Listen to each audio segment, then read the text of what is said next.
माननीय श्रीमती सागरिका घोष जी। Maiden speech. Thank you, Honorable Chairman, sir. Sir, this is my maiden speech. I hope you'll give me a little bit of extra time. At the outset, I would like to thank my party leaders, Ms. Mamta Banerjee, Mr. Abhishek Banerjee, for giving me the opportunity to speak at the motion of thanks on the President's address. I would like to humbly thank every citizen of Bengal and every party worker of the All India Trinamool Congress, because of whom I stand here today. I come to Parliament, sir, as a student of history and inspired by the great founders of our republic, Mahatma Gandhi, Jawaharlal Nehru, Rabindranath Tagore, and B.R. Ambedkar. Each of them has given us a life lesson. What has Mahatma Gandhi taught us? He's taught us that to create political transformation, there needs to be transformation of the self. Mahatma Gandhi has written a wonderful essay in the Harijan Weekly on 3rd October 1936, where he likens the war in the Mahabharata to a philosophical metaphor. This is the war within between our best self and our worst self. And it is when our worst self triumphs over our, triumphs over our worst self, that is when we can create the perfect society and the just society. So the key to social and political transformation is transformation of the self. Let us be our best self and cast out anger and hatred. Nehru taught us that only constitutional, representative, parliamentary democracy can improve the conditions of humanity at large. No other system of government, sir, not military dictatorship, not the one-party state, not any form of dictatorial regime. It is the constitutional, parliamentary, representative democracy that can improve the condition of humanity and give justice and opportunity for all. I want to remind you that in the 1950s, Nehruvian parliamentary democracy was such that there was one star in that parliamentary system who shone and who became a colossal leader. This leader was Atal Bihari Vajpayee. He shone in Nehruvian parliamentary democracy. It was Nehruvian parliamentary democracy who made possible the emergence of Nehru's rivals. This is the beauty of parliamentary democracy. Vajpayee was a critic of Nehru. Vajpayee was an ideological opponent of Nehru, was given a stage and a platform by Nehru. Our founders dreamt big. They had the audacity of hope. At independence, we had 80% incidence of poverty. We were 12% literate. But we, yes we, poor, not literate, we would be a constitutional parliamentary democracy. What a dream, sir, what a hope.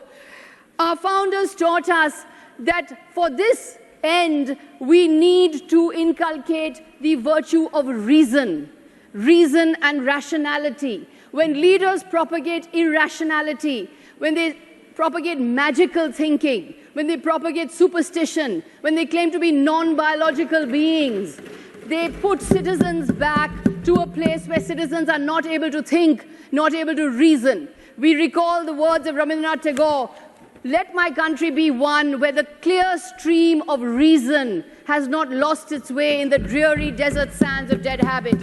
What did B.R. Ambedkar teach us, sir? B.R. Ambedkar said, our political democracy will not last if at its base there is no social democracy.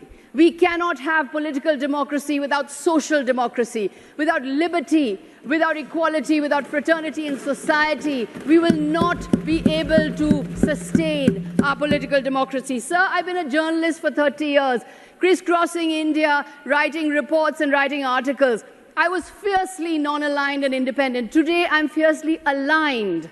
And paradoxically, by being fiercely aligned to the right values, to the values of constitutional norms, to the values of protecting democracy, I feel I can speak the truth. Journalism once had a golden age. Fearless doyens of the free press asked fearless questions of the powerful. Look at the state of the media today. Look at the mainstream newspapers. Look at the television channels. There is one ideology that has a ferocious stranglehold. There is one school of thought that is dominant. A hidden hand is guiding the camera. A not-so-hidden hand is guiding the journalistic pen. What is happening to the media is that it has been captured. The media has been captured. Most of the legacy media cannot ask questions of the government anymore. But without asking questions, how can democracy breathe? Without telling truths to power, if journalists cannot tell truths to power, how can democracy get oxygen? Legacy media is getting suffocated in an airless, oxygenless jail. And when media is in jail, how can democracy survive? That is why I have chosen to speak today in response to the Honourable President's address on what I call the democracy deficit. I humbly thank the Honourable President of India for her address. In the address, the respected President said in para 17, the basic spirit of democracy has been greatly undermined. But undermined by who? In para 28, the Honourable President referenced the emergency of 1975. But sir, we are not in 1975. We are in 2024. How long are we going to look in the rearview mirror? How long are we going to use the sins of the past? How long are we going to use the sins of the past to condemn the present? Those who are obsessed with 1975, those who are obsessed with the emergency of 1975, if they want to oppose the emergency, why don't they bolster democracy? Why are they imprisoned in an emergency mindset? Why are they imprisoned in an emergency mindset? Why don't they set free the police as per the 2006 Supreme Court judgment? Why don't they uphold the federal principle? Why don't they make India safer for dissent? Yes. Why don't they allow the opposition a voice? Why don't they stop having a stranglehold on the democratic institutions? That is the way to oppose the emergency. But what is the point of always opposing the emergency, talking about 1975, but then doing the same thing as 1975, implementing the 1975, imitating 1975? Those who are constantly talking about 1975 are victims of an emergency mindset, which is why we have a democracy deficit today, sir. Here are 15 examples today of India's democracy deficit. When the government shows no visible empathy to the suffering, we have a democracy deficit. When instruments of state are used for partisan ends, we have a democracy deficit. When citizenship is defined by religion, we have a democracy deficit. When the party system is attacked, we have a democracy deficit. When there are attempts made to delegitimize the opposition, we have a democracy deficit. When the free press is crushed, we have a democracy deficit. When hate speech is normalized, we have a democracy deficit. When lynch mobs are not given exemplary punishment, we have a democracy deficit. When official speeches do not mention ever by one word the name of a state which has witnessed civil war for over a year, when that name of that state is not mentioned, when Manipur is not mentioned, we have a democracy deficit. When those in power are not accountable, we have a democracy deficit. When individuals believe they are bigger than institutions, we have a democracy deficit. When citizens are not told the truth, we have a democracy deficit. When the federal principle is buried, we have the democracy deficit. When we don't celebrate religious pluralism as India's greatest strength, we have a democracy deficit. When protest is criminalized, we have a democracy deficit. A quick expansion on all of these. Sir, the principle of empathy. To quote Shakespeare, the quality of mercy is not strained. It droppeth like the gentle rain from heaven. In the same way, sir, the quality of empathy. Where is empathy? Empathy is a principle of good governance. 24 lakh students sat for the National Eligibility and Entrance Test. A desperate child takes an examination, finds that the paper has leaked, loses that examination, goes on the street to protest, and the education minister says this is a motivated protest, that this didn't happen. Where is empathy, sir? So my son is a doctor. I've seen the hard work, the Herculean effort, students pushing themselves to the brink to prepare for these examinations. Where is empathy for these students who are on the street, desperate? 26 students in 2023 took their own lives. 26 students took their own lives in 2023 in Kota. 70 papers have leaked in 7 years. This is the nature of the anguish facing the students today.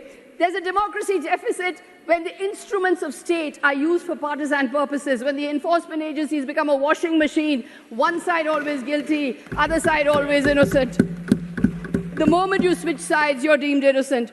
Among politicians, 95% cases of the enforcement agencies are against opposition politicians. Shame. Since 2014, 25 opposition leaders facing probes have crossed over to the Bharatiya Janata Party. 23 of them have got clean chits. Washing machine. There's a democracy deficit when citizenship is linked to religion. How can religious identity be the basis of citizenship?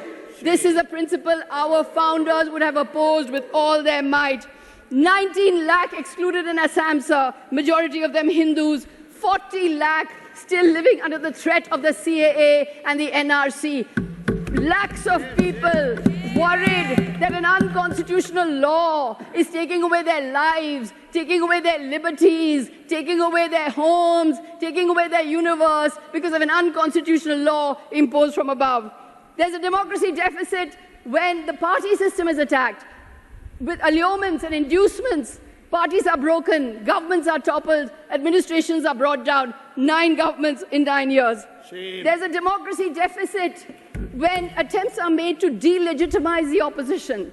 You don't just want to win, you want to delegitimize the opposition completely. Khan Market gang, Tukre gang, Lutyens gang. Why this name calling of the opposition, sir? The opposition is a established and a part of the democratic system. The opposition is very much part and parcel of the parliamentary democratic system. In a democracy, the people are sovereign. When the sovereign people vote for the opposition, how can those elected representatives be considered illegitimate? How can they be delegitimized? This is not the politics of democracy. This is authoritarian populism. This is strongman politics. It's not enough to win. You want total domination. This year, the voters have cut you to size and, in fact, voted for the opposition. There's a democracy deficit when the free press is crushed. As I mentioned earlier, India ranks 159 out of 180 in annual World Press Freedom Index released by Reporters Without Borders. India's press freedom has fallen 19 places since the BJP-led dispensation came to power in 2014. In para 26, the Honorable President of India said in her address that in the era of communication revolution, disruptive forces are conspiring to weaken democracy. But who is weakening democracy in the media, sir?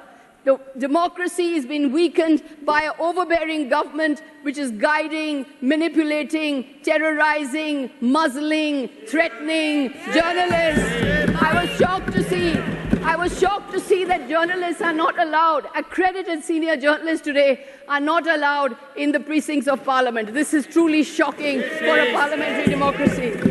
There is a democracy deficit when hate speech is normalized. When hate speech against religious communities is normalized and made acceptable, and those who are responsible for this hate speech get state protection. 75% of hate speech events come from states ruled by the BJP, according to the India Hate Lab. There is a democracy deficit when lynch mobs are not given exemplary punishment. Does the government care that 3 men died in a horrific case of mob lynching in Chhattisgarh earlier this month? There have been many such crimes. They've gone unnoticed. A report by India Spend reveals that 97% of all attacks centered on cattle-related issues between 2010 and 2017. 97% cases were reported in the last 3 years. 61 out of a total 63 such cases are registered after the creation of the cow protection squads and beef trade restrictions, showing that it is under BJP dispensations. It is under BJP dispensations that these attacks have increased. There is a democracy deficit when a civil war has raged for over a year in a state and that state's name cannot be mentioned by the Honorable President in her address, and the Prime Minister does not even visit once to Manipur, where over 70,000 are homeless and 200 have died. There is a democracy deficit when those in power are not accountable. There's little accountability to those in power, neither to students, nor to rail victims, nor to youth promised crores of jobs, nor to women who are victims of crime. There have been 244 consequential train accidents between 2017 and 2022. Does the government care? The percentage of tickets, the BJP was proudly proclaiming that it's brought in the women's reservation bill, but the percentage of tickets given to women by the BJP this time is just about 15%. All India Trinamool Congress has given almost 30% tickets to women. 38% of our MPs are women. There is a Bengal model of women's empowerment that should be emulated across India. Because in Bengal, leaders are accountable for their promises. There's a democracy deficit when individuals believe they're bigger than institutions. When there's arrogance of power, Gandhi believed the means must be good for the ends to be good. Gandhi called off the 1922 movement Conclude, of Chauri please conclude. Chaura. So today, Conclude. power has become performative. Power exists only for itself. Power is Thank you. projecting Thank you, Sagrika ji. seaplane Time rides, is already deep-sea over. dives. Time is Power is already not over. being used for the Dr. people. Kanimoji, There is a democracy deficit when the truth Dr. doesn't Kanimoji, triumph, when truth please. is not told. Dr.